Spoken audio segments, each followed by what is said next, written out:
हाथ गोड़ लागी हम पीटे उठा के सैया मरले बा नीचे। हाथ गोड़ लागी हम पीटे उठा के सैया मरले बा नीचे।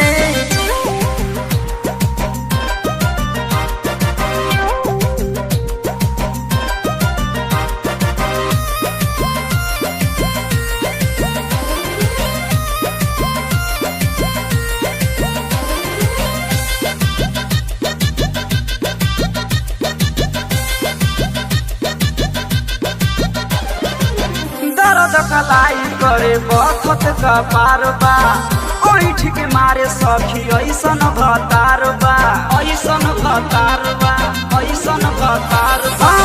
दर्द कलाई करे बखत का पार बा ओठ के मारे सखी ऐसन भतार बा।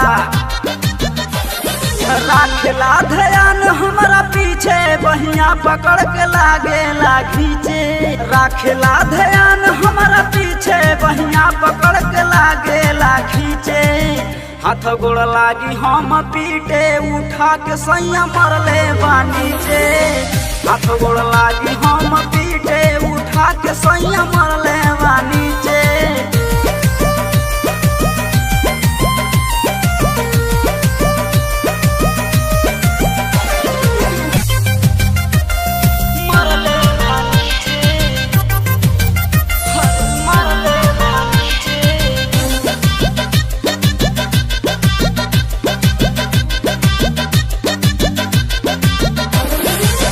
राम सिंह पे दर्द मिथुन माने ना बतिया।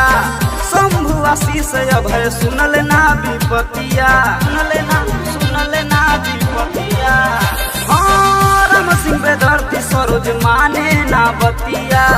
शंभु आशीष कुंवर सुनल ना विपतिया।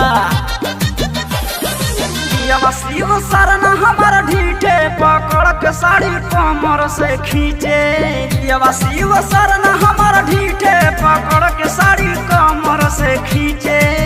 हाथ गोड़ लागी हम पीटे उठा के सैया मरले बा नीचे। हाथ गोड़ लागी हम पीटे उठा के सैया मरले बा नीचे। सखी रे दुखबा बताई हमरा के अभी लागे लाठी से। हाथ गोड़ लागी हम पीटे उठा के फदर मरले बा नीचे। हाथ गोड़ लागी हम पीटे उठा के सैया मरले